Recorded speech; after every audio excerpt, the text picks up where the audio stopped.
उमर इब्न अब्दुल अजीज का दौर है और सुबह ईद होने वाली है, चांद हो चुका है, चांद हो चुका है, सुबह ईद होने वाली है। उमर इब्न अब्दुल अजीज की बीवी कहती है देखो आपके पास भी कपड़े नहीं है पहनने को, मेरे पास भी नहीं है, हम और आप तो पुराने कपड़े पहन लेंगे, लेकिन बच्चा नए कपड़े की जिद कर रहा है, बच्चे के लिए तो नया कपड़ा होना चाहिए, पड़ोस के बच्चे नए कपड़ा पहनेंगे और अमीरुल मोमिनीन का बेटा पुराने कपड़े।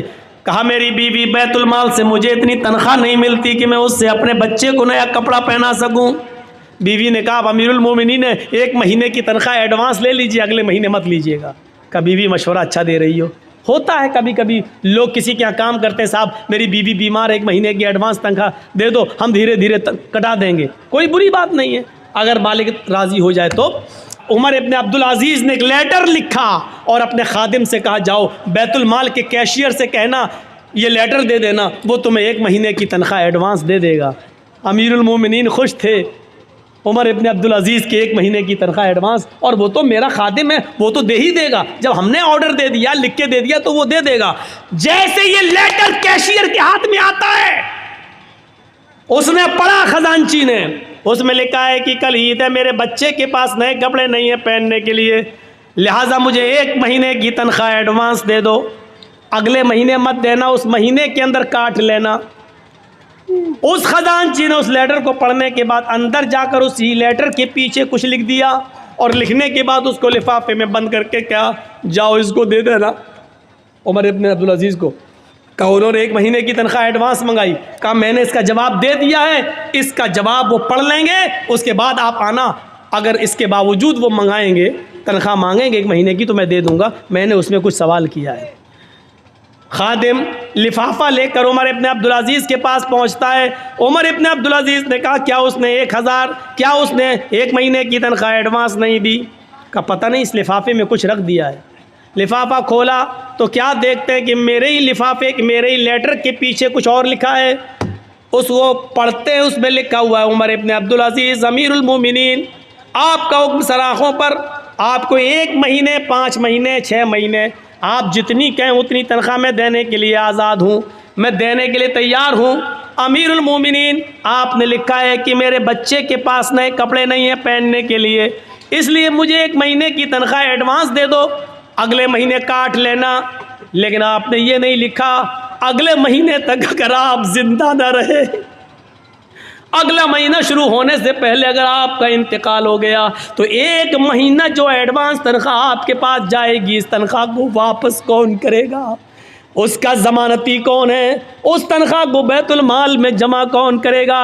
काश ये वाक़यात मोदी ने पढ़े होते, ये वाक़यात योगी ने पढ़े होते तो उनको पता चलता कि इस्लामी हुक्मरानों की तारीख कैसी गुजरी है। ये बेचारे 10-10 और 20-20 लाख का सूट बूट पहनकर अमेरिका के प्राइम मिनिस्टर का स्वागत करने वाले लोग क्या जाने कि हुकूमतें कैसे चलाई जाती हैं। हुकूमत चलाना सीखना है तो सीखो उमर इब्न अब्दुल अजीज़ से, सीखो हज़रत उमर फारूक से, और उन्हीं से सीखी थी महात्मा गांधी जी ने। इसीलिए तो कहा था बापू ने कि अगर देश में खून खराबा बंद करना चाहते हो, अमन सुकून चाहते हो तो हज़रत उमर फारूक जैसा कानून नाफिज कर दो, देश के अंदर खून खराबा बंद हो जाएगा। ये महात्मा गांधी ने जुमले कहे हैं, सत्य और अहिंसा के अंदर आज भी लिखे हुए हैं। मेरे भाइयों, आज सूरत हाल ये है कि विजय माल्या बाहर बैठा हुआ है, देश की ये सारी चीजें लेकर बाहर बैठा हुआ है। आज पूरे देश के गोदामों को अडानी और अंबानी के सुपुर्द कर दिया जा रहा है और देश का चौकीदार कुछ बोलने के लिए तैयार नहीं है। हजारों करोड़ की अफीम और गांजा और चरस बंबई के पोर्ट पर समंदर के ऊपर पकड़ी जा रही है, लेकिन मेरे भाइयों उसके मंगाने वाले को, उसके मालिक के को आज तक पूछने के लिए भी नहीं बुलाया जा रहा है। आज इस तरीके से हुकूमतें चल रही हैं।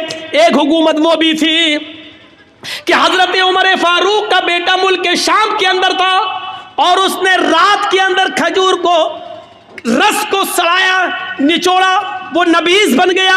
सुबह होते होते उसके अंदर नशा आ गया, उसको मालूम नहीं था और उसने नबीज पी ली। उमर फारूक के बेटे ने नबीज पी ली, शराब की एक किस्म है, उसको मालूम नहीं था कि ये सड़ चुकी है और इसमें नशा आ गया है। जब वो पी लिया तो उसमें नशा आ गया। मुल्क शाम के गवर्नर को पता चला तो हजरत उमर फारूक के बेटे को बुलाया और 40 कोड़े लगवा दिए मुल्क शाम के अंदर। लेकिन मदीने में जब उमर फारूक को पता चला कि मेरा बेटे ने शराब पी ली और यह भी पता चला कि 40 कोड़े लग गए, लेकिन इसके बावजूद लेटर लिखा हमारे प्रयास को कि मेरे बेटे के लिए मैं घोड़ा भेज रहा हूं स्पेशल, उस घोड़े से मेरे बेटे को जल्दी वापस मदीने भेजा जाए। बेटा खुश था कि मेरे अब्बू ने कोई अर्जेंट काम के लिए बुलाया। जब हमारे प्रयास ने उस स्पेशल घोड़े से उमर फारूक के बेटे को भेजा, बेटा जब आया तो उसको उसकी मां से नहीं मिलने दिया, कहा इसको हिरासत में लो। हिरासत में ले लिया अपने लखते जिगर को, अपने बेटे को, और उसको कहा जल्लाद से कि कोड़े लगाओ, 40 कोड़े इसको मेरे सामने मारो। बेटा कहता है अमीरुल मोमिनीन, आए अब्बू जान, एक जुर्म की 2 बार सजा कैसे? 40 कोड़े की सजा तो मैंने मुल्क शाम में खा ली है, धोखे से नशे वाली चीज पी ली, इसके बावजूद मैंने 40 कोड़े वहां खा लिए, फिर यहां क्यों मारा जा रहा है? कहा पहला जल्लाद 10 कोड़े मारेगा, उसके बाद दूसरा मारेगा, क्योंकि 10 के बाद वो थक जाएगा, फिर जितनी जोर से मार पड़नी चाहिए उतनी जोर से मार नहीं पड़ेगी। 40 कोड़े दूसरे जल्लादों से पड़वाया। बेटा कहता रहा अब्बू जान, एक जुर्म की डबल सजा, ये बेइंसाफी है। हजरत उमर कहते रहे बेटे मुझे हमारे प्रयास पर भरोसा नहीं है, का अल्लाह की कसम उन्होंने कोड़े मारे लगवाए, हाँ मैं जानता हूं कोड़े लगवाए, लेकिन मेरा दिल कहता है कि हमारे प्रयास ने रियायत बरती होगी, जितनी जोर से कोड़े मारना चाहिए उतनी जोर से नहीं पड़े होंगे, इसलिए कि आप अमीरुल मोमिनीन के बेटे हैं, उमर फारूक के बेटे हैं, ये सोचकर जल्लादों ने हल्के हल्के कोड़े मारे होंगे। आज असली कोड़े अब पड़ेंगे तुम्हारे ऊपर। जब अपनों को सजा देने का रवाज था तो जराइम बंद थे, जब अपनों को बचाया जाता है तो जराइम का अंबार लगता है और जराइम पैदा होते हैं। सीखो, हुकूमत ऐसे चलती हैं। आए उमर इब्ने अब्दुल अजीज, आपको अगर 1 महीने की तनख्वाह दे दूं एडवांस, अगले महीने अगर आप जिंदा नहीं रहे, इंतकाल हो गया, तो 1 महीने की ये तनख्वाह वापस कौन करेगा? हजरत उमर इब्ने अब्दुल अजीज रोने लगे और अपनी बीवी से कहने लगे, बीवी, जिस अमीरुल मोमिनीन का कैशियर इतना ज्यादा अमानतदार हो, इतना ज्यादा अल्लाह से डरने वाला हो कि वो अपने अमीर को भी, अपने हाकिम को भी सवाल कर रहा हो, तो मुझे उम्मीद है कि इंशाअल्लाह 1 दिरहम की बेईमानी नहीं होगी। मेरा बच्चा कल पुराने कपड़े ही पहनेगा। 1 महीने की तनख्वाह में एडवांस नहीं लेंगे, क्योंकि हमें ये मालूम नहीं है कि अगले महीने हम जिंदा रहेंगे भी या नहीं रहेंगे। मेरे भाइयों, ये वाक़यात हमें झंझोड़ देते हैं, ये वाक़यात हमें झंझोड़ देते हैं अंदर से। वो कौन सा मंजर था? यही उमर इब्ने अब्दुल अजीज थे, जिनकी बीवी हामिला थी, पेट में बच्चा था, और आप जानते हैं डॉक्टर कहते हैं कि जिसके पेट में बच्चा हो उस औरत को खाते पीते रहना चाहिए, क्योंकि माँ जो खाएगी वही बच्चे को बनेगा। लेकिन यहाँ 4 दिन से माँ को कुछ नहीं मिला। डर हो गया कि ये बच्चा कहीं मर न जाए पेट में, माँ खाएगी तो बच्चे को लगेगा, जब माँ ही भूखी है तो बच्चा तो वैसे ही मर जाएगा।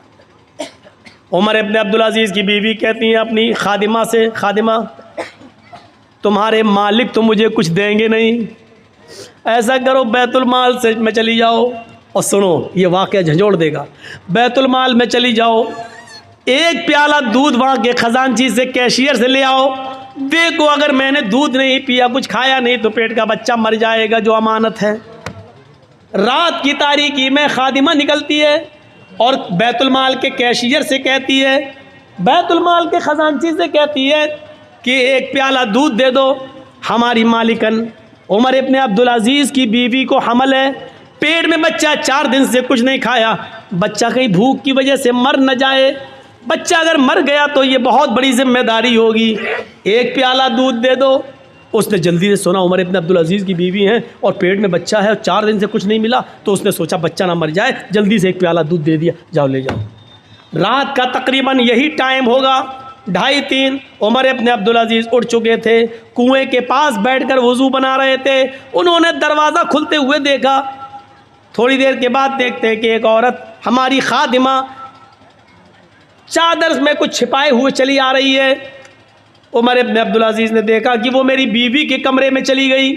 ये पीछे से कमरे में जाते हैं तो कहते हैं कि तुम कौन? कहा मैं आपकी खादिमा। क्या दे रही हो मेरी बीवी को? क्या देखते हैं कि मेरी बीवी के हाथ में दूध का प्याला है। उमर इब्न अब्दुल अजीज ने कहा तुम्हें उस ज़ात की कसम जिसके कब्ज़े में हम तुम दोनों की जान है, जब तक मुझे हिसाब न दे दो कि ये दूध कहाँ से आया, मैं तुम्हें पीने की इजाज़त नहीं देता। उमर इब्न अब्दुल अजीज़ की बीवी ने दूध का प्याला रोक लिया। कहा अमीरुल मोमिनीन, मेरी नीयत पे शक मत करिए, 4 दिन से सिर्फ पानी पी रही हूँ, खाने पीने को कुछ नहीं है।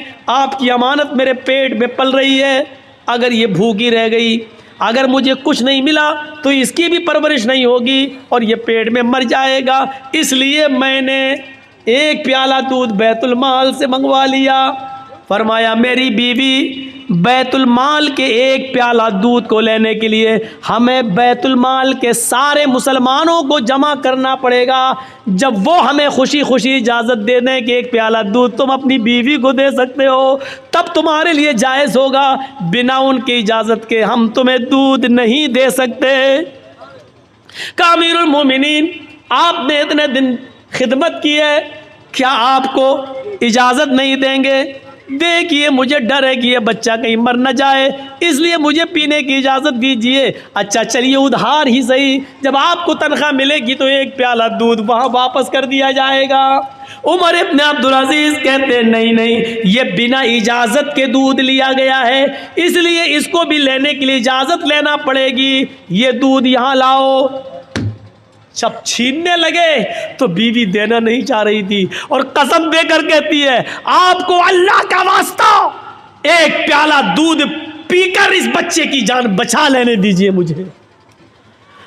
उमर इब्न अब्दुल अजीज ने दूध का प्याला छीन कर दोनों हाथ उसके छोड़ दिए और छीन ही लिया और अपने हाथ में लेने के बाद कहा हरगिज़ नहीं।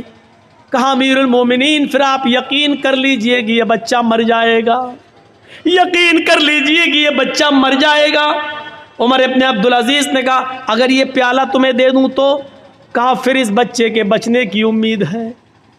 उमर इब्न अब्दुल अजीज़ कहते हैं आंखों में आंसू आ गए। कहते मेरी बीवी, मुसलमानों की अमानत में ख़यानत करके एक प्याला दूध तुम्हें देकर पिला दिया जाए और उसको पीकर ये बच्चा ज़िंदा है, ये बच्चा ज़िंदा रह सकता है, तो अपने इस पेट के बच्चे से कह दो कि मुझे तेरी ज़िंदगी नहीं चाहिए।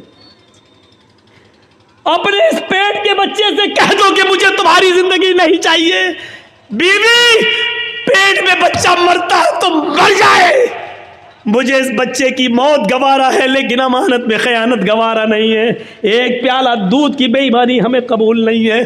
गए और बैतुल माल में वो दूध जमा करके बैतुल माल के कैशियर को नौकरी से हटा दिया कि तुमने मेरी इजाज़त के बगैर ये दूध कैसे दिया। इन वाक़यात की रोशनी में हम कैसे लग रहे हैं, और इन वाक़यात की रोशनी में हम तो छोड़ो मोदी और योगी कैसे लग रहे हैं। इन वाक़यात की रोशनी में मेरे भाइयों हम सब तसव्वुर करें, हम सब देखें, हम सब सीखें, हम सब जानें।